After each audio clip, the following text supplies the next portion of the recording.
All right, gonna bring up your next storyteller for the evening. This next lady is an actress that you can see in many productions around town. She's been in the Edinburgh Fringe Festival. Please give it up for Kimberly Diane Wilson, everybody.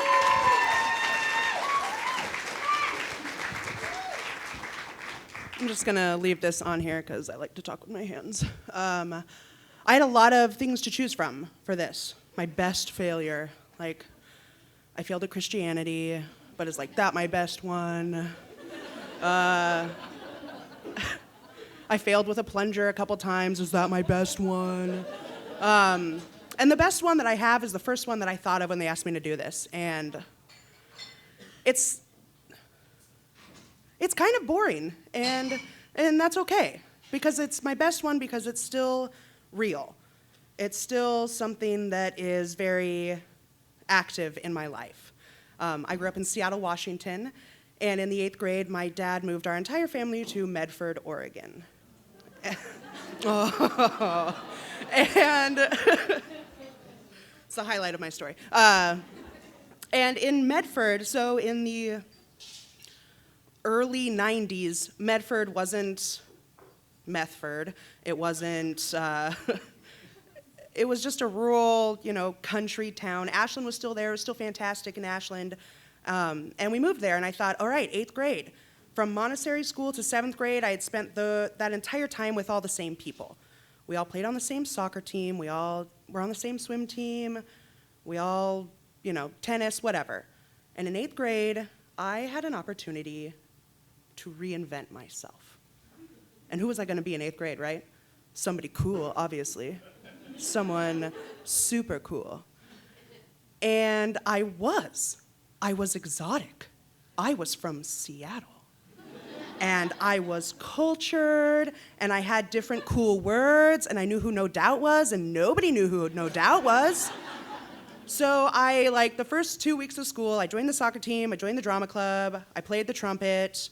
I was in all these different areas that I could meet people in and kind of have a friendship right away. And I saw this group of people who I knew they were my people. They were cool, they were smart, they were cute, everything that I really wanted to be. And so I kind of snuck my way in, Oh yeah, I'm from Seattle. Yeah, it's super boring here. The city and all. I lived in a suburb. I didn't know anything about the city. But they didn't need to know that. So eventually, I became friends with all these people, right? 6 months into me being in there in 8th grade, uprooting myself, never having moved, never having had to meet new people, and I was thriving in Medford, Oregon. I was the bee's knees in Medford, Oregon. And one day, I had a doctor's appointment early in the morning, so I was late to school. And I walked in halfway through our 4th period class, which was English. Mrs. Mason was the teacher, fantastic English teacher. And all my friends in the class, there were 10 of them, were gone. Colin, Lori, Heather. Me trying to think of these names while telling this story was hysterical, by the way. I'm like, what's her name, Shauna or Shara? Esther, all these people, they were all gone. And I sat down, and Miss Mason came up to me, and she was like, hey, we're doing this thing for this girl from North Medford High School for her senior project, and would you go answer a couple questions when they come and get you? Sure, yeah, I'll totally be a part of that. Is that where all my friends are? Cool, yeah, I'll be there. So they come and get me. I walk to this little room, and there's all my friends, 10 of them, sitting in a circle, desks in a circle, and I sit maybe the 6th person down. And the girl who's the senior from North Medford, who looked like she was 30 in my 8th grade eyes, she puts up this poster board. And this poster board has A, B, C, and D, and then a solid black line below each of the letters. And all of the lines were of similar length. B was obviously the longest length. And she asked a simple question: which line is longer? And they started with the first person. And he said C. And then she said C. And then he said C, and she said C, and she said C, and he said C, and it came to me, and I knew B was the correct answer, and I said C. And then he said C, and he said C, and he said C. And then it was done. And she said, thank you. And I'm looking around like we're all taking crazy pills, and I'm like, this is the weirdest thing I've ever... So I'm walking out of the room, and it clicks, right? I just jumped off the cliff, right? Yeah, all my friends jumped off a cliff, and I fucking followed them. And I didn't even realize I was being tricked into jumping off the cliff. And I knew what the right answer was, right? It was B. I knew it was B. But I was so desperate to be cool, right? I was so desperate to be like them, to be that top dog. And I chose C because I thought, why would my friends mislead me, right? They're obviously seeing something that I don't see, obviously. And they came back. I got really embarrassed, really angry, got back to class, just sat there like, and when I'm angry, like, I'm angry. I'm not like one of those people who's like, oh yeah, I'm just gonna, mosey along. No, like I'm pissed, and you're gonna feel it, and you're gonna see it, and you're gonna know it. And they came back into the classroom, and 20 people, 20 girls and 20 guys had been asked this one question.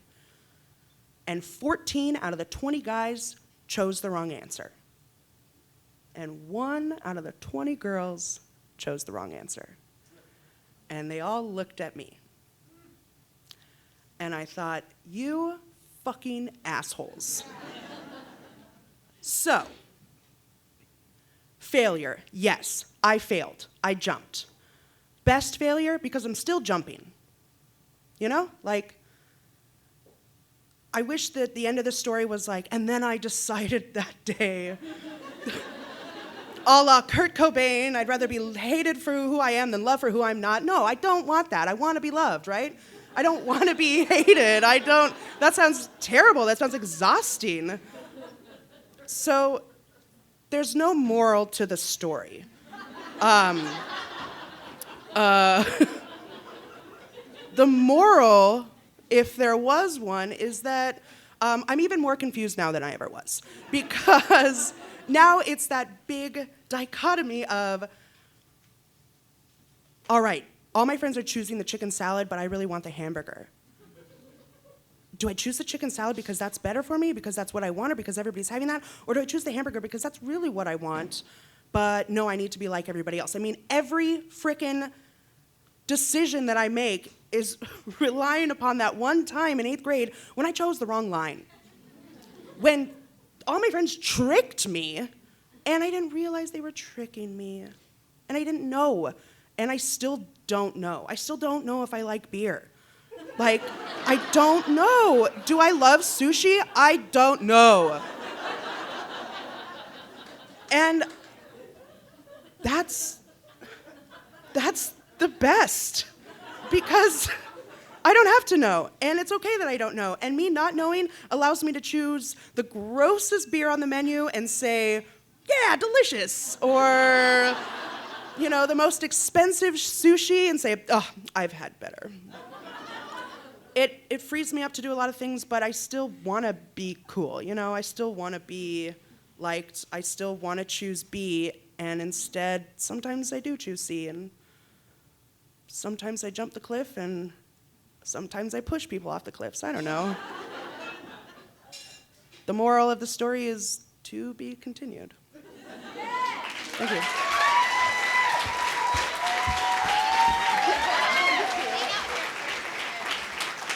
Let's hear it for Kimberly, everyone. That was so wonderful. I'm not sure whether to be concerned about you or really envious. So I guess I'll start with a light question and then go on to the heavier question. The light question is, what is your favorite No Doubt song? Oh, my God. Oh, God. Because it kind of sounds like you're walking in a spider I'm like totally web, walking Kimberly. in a spider web, am I right? Yeah. You are. Yeah. Yeah, you're like, I'll call you back, maybe. Sometimes the predator, sometimes the prey, but a little bit stuck. Yeah. I see why you related to that band so Yeah, much. she's my girl. So what is, what are you doing to ensure that you don't jump now? Like, are you surrounding yourself with people that you trust? The interesting thing about this group in high school was it sounds like you didn't trust any of them, but you went with them anyway. So how now are you choosing your friends? I'm not a therapist, by the way. I'm just surprise, really nosy. One right now. I don't know. I literally don't know. Do I trust everyone? Sure. Do I not trust them? Yeah. It's just kind of a crapshoot, the people who I thought I could totally trust totally screw you over, and the people who you're like, you're kind of sketchy, they turn out to be your like best friends, and it's kind of. So you're just hanging out with homeless people. I don't judge. I mean, I do, but not outwardly. It sounds like, yeah, you can maybe stand to judge a little bit more who you're hanging out. Well, I think honestly, because I grew up Christian too, and also failed at that. Yeah. We're it's lost. A rough one. Sorry, everyone. It's we're our next lost. Broadcast, okay? Yeah, we're going straight to hell. I feel like it contributes a lot to this, because you're like, this is a thing I always believed in, and then now I've had to rewrite my whole script. Yeah. So I don't know who to listen to. Yeah. Can't listen to God. Can't listen to my friends. Yeah. Dogs. Dogs, everyone. Yeah. Let's hear for Kimberly. Thank you so much. We are learning a lot tonight. All right.